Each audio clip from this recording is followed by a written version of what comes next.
Good morning, historians. I hope you had a great Mother's Day weekend. I'm sure your moms really appreciated the flowers that you picked for her from your front yards. Today, I want to briefly go over some of the major concepts that you'll be learning about in Chapter 21, Section 3 during this week 4 of digital learning. And I have to say, I really miss analog teaching. However, last week, you learned about some of the major civil rights victories, the legislative victories that happened during the late 1950s through the late 1960s. There were several Supreme Court case decisions in favor of civil rights. There were several laws passed by Congress. There was even a constitutional amendment, the 24th, passed during this time.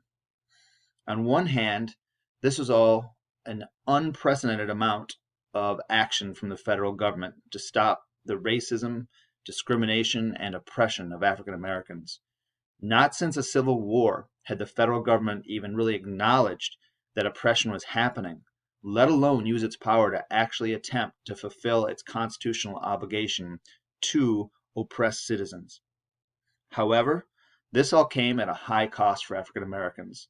Thousands were arrested, beaten, and even murdered in order for the U.S. government to take action. These victories came at a frustratingly slow pace. For many African Americans, especially for those in western and northern cities, all this legislation didn't really do anything to change their economic and social situations.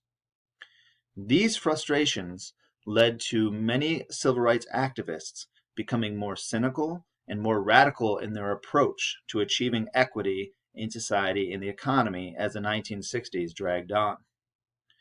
While the laws that passed were revolutionary and incredible, and they eliminated legal or de jure segregation, which meant there couldn't be laws telling African Americans where they couldn't live or where they could go or couldn't go, etc.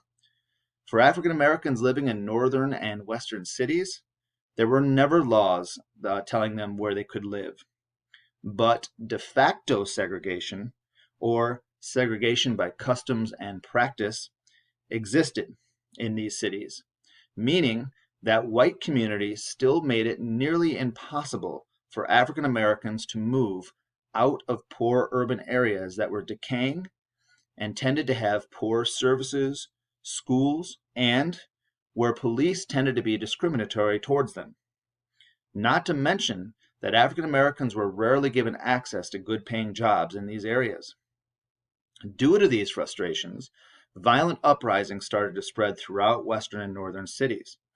One of the most destructive incidents being in Detroit in 1967, where at least 43 people were killed, $40 million of property was destroyed, and the National Guard was eventually called in. Because the government didn't address de facto segregation, and because many civil rights activists were getting frustrated with the slow rate of change and the continued violence against African Americans, many started to question the strategy of nonviolence, much to Martin Luther King Jr.'s dismay. Leaders in groups like Malcolm X and the Nation of Islam, SNCC, which started as a branch of the SCLC, and later the Black Panthers, all started promoting ideas like separating African Americans from white America, practicing self-defense, and promoting self-reliance. Also, teaching and taking pride in the history and contributions of African Americans and their African ancestors.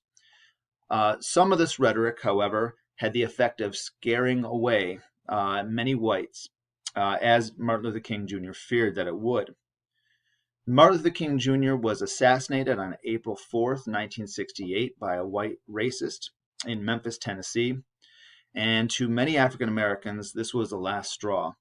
The man who stood for peace, nonviolence, and love was murdered, and as a result, even more violent uprisings spread throughout the country. As a result of all this violence, President Lyndon B. Johnson, who had personally pushed through much of this legislation through Congress, created the Kerner Commission in March 1968. The purpose of this commission was to find out why all this violence was happening.